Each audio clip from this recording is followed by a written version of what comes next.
घने देवदार के जंगल मीलों तक फैले हुए थे। ऊपर की ओर घनी छतरी रोशनी को रोक रही थी। यह कैंपिंग के लिए एकदम सही जगह थी, एकांत, शांतिपूर्ण और सभ्यता की पहुंच से दूर। कम से कम ज़ेन, लोला और मार्क ने तो यही सोचा था। तीनों ने हफ्तों से यात्रा की योजना बनाई थी। वे एक प्रामाणिक अनुभव चाहते थे। कोई फोन नहीं, कोई जीपीएस नहीं, सिर्फ वे, उनके टेंट और जंगल। जब उन्होंने एक छोटे से समाशोधन के पास शिविर लगाया तो हवा में नम मिट्टी और देवदार की सुइयों की गंध आ रही थी। पास की एक धारा धीरे धीरे बुदबुदा रही थी। उनकी हंसी के अलावा सिर्फ एक ही आवाज थी।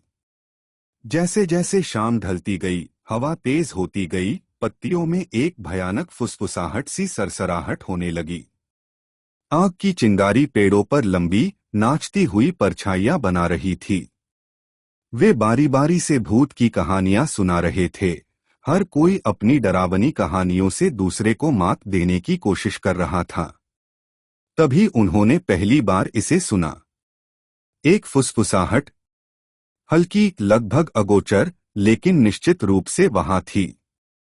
क्या तुमने सुना? लोला ने पूछा। उसकी आवाज फुसफुसाहट से थोड़ी ही ऊपर थी। शायद सिर्फ हवा की वजह से। ज़ेन ने कंधे उचका दिए, लेकिन उसकी आंखें आग की चमक से परे अंधेरे की ओर चली गईं। मार्क हंसा। हम वाकई जंगल के बीच में हैं। पेड़ हर तरह की आवाजें निकालते हैं, फिर भी लोला इस भावना से छुटकारा नहीं पा सकी कि कुछ गड़बड़ है। उसने कसम खाई कि उसने उस फुसफुसाहट में अपना नाम सुना, जैसे कि रात खुद उसे बुला रही हो। तीनों ने इसे अनदेखा किया और रात के लिए अंदर चले गए। जैसे ही वे अपने टेंट में घुसे, आग धीरे धीरे अंगारों में बदल गई। उनके आसपास का जंगल चरमरा रहा था और कराह रहा था, लेकिन फुसफुसाहट बंद नहीं हुई। लोला करवटें बदलती रही, सो नहीं पाई। आवाज तेज होती जा रही थी और ज्यादा जोरदार। जब वह बैठी तो उसके कानों पर जोर डालते हुए एक सिहरन सी दौड़ गई। फुसफुसाहटें समाशोधन से परे से आ रही थीं।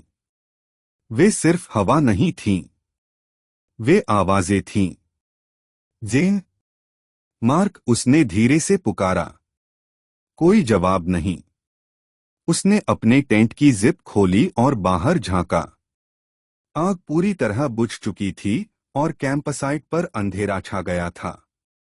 उसकी सांस अटक गई जब उसने पेड़ों की रेखा के ठीक पीछे एक आकृति खड़ी देखी। लंबा, दुबला-पतला, गतिहीन। उसने पलक झपकाई और वह गायब हो गया। दिल की धड़कन तेज होने लगी। वह टेंट से बाहर निकली और मार्क को हिलाकर जगाया। वहां कोई है, उसने पागलों की तरह फुसफुसाया। मार्क ने कराहते हुए अपनी आंखें मलीं। तुम किस बारे में बात कर रहे हो? ज़ेन अपने टेंट में बैठ गई, उसका चेहरा गंभीर था। मैंने भी सुना, उसने स्वीकार किया। फुसफुसाहट। वे तीनों एक दूसरे के करीब आकर सुन रहे थे। फुसफुसाहटें अब कैंपसाइट के चारों ओर घूम रही थीं, पेड़ों के बीच से एक भयावह हवा की तरह गुजर रही थीं। फिर एक हंसी, धीमी, कर्कश, अमानवीय।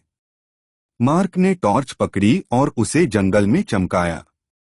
किरण टिमटिमा रही थी, मुश्किल से अंधेरे को चीर रही थी। पेड़ों के बीच कुछ हिल रहा था। भागता हुआ नहीं, फिसलता हुआ। करीब, करीब। सामान बांधो, हम जा रहे हैं, जेक ने कहा। उसकी आवाज डर से भरी हुई थी। वे अपना सामान समेटने के लिए दौड़ पड़े, उनकी हरकतें उन्मत्त और अनाड़ी थीं। फुसफुसाहटें तेज होती गईं। अब एक आवाज नहीं, बल्कि कई, एक असंगत, पागल कर देने वाली बड़बड़ाहट में ओवरलैप हो रही थीं। हंसी फिर से गूंजी, इस बार उनके ठीक पीछे। लोला चिल्लाई। वे भागे। अपने आधे अधूरे सामान को पीछे छोड़कर वे उस पगडंडी की ओर दौड़ पड़े जहां से वे आए थे।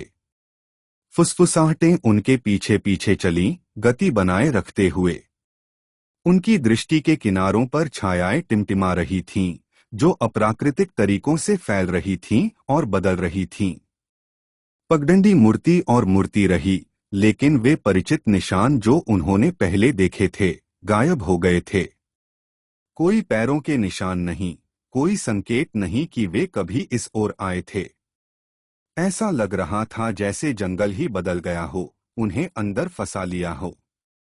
फिर फुसफुसाहटें बंद हो गईं। खामोशी, घना, दमनकारी। और फिर जेक ने घुटी हुई सांस ली, क्योंकि किसी ने उसे अंधेरे में पीछे की ओर खींचा। जेन मार्क ने आगे बढ़कर पतली हवा को पकड़ा। जेन चली गई थी। कोई आवाज नहीं, कोई संघर्ष नहीं, बस चली गई। लोला और मार्क जम गए, हाँफ रहे थे। अचानक ठंड में उनकी सांसें दिखाई दे रही थीं। फिर फुसफुसाहटें लौट आईं, जो अब बहरा कर देने वाली थीं। वे हवा में भर गईं, हर दिशा से आ रही थीं। वे फिर से भागे, यह नहीं जानते हुए कि वे कहाँ जा रहे थे। शाखाएं उनकी त्वचा को नोच रही थीं। आसमान जमीन हर कदम पर उन्हें ठोकर मारने की धमकी दे रही थी। और फिर आगे उन्होंने उसे देखा। एक आकृति, लंबा, दुबला, देख रहा था। उसने हाथ उठाया, इशारा किया। अंधकार ने उन्हें पूरी तरह से निगल लिया। अगली सुबह रेंजरों को समाशोधन के पास एक परित्यक्त शिविर मिला। टेंट आधे ढह गए, गियर इधर-उधर बिखरे हुए थे। कैंपरों का कोई निशान नहीं, केवल हवा में फुसफुसाहट। और पैरों के 3 सेट पेड़ों की ओर जाते हुए भी वापस नहीं आते।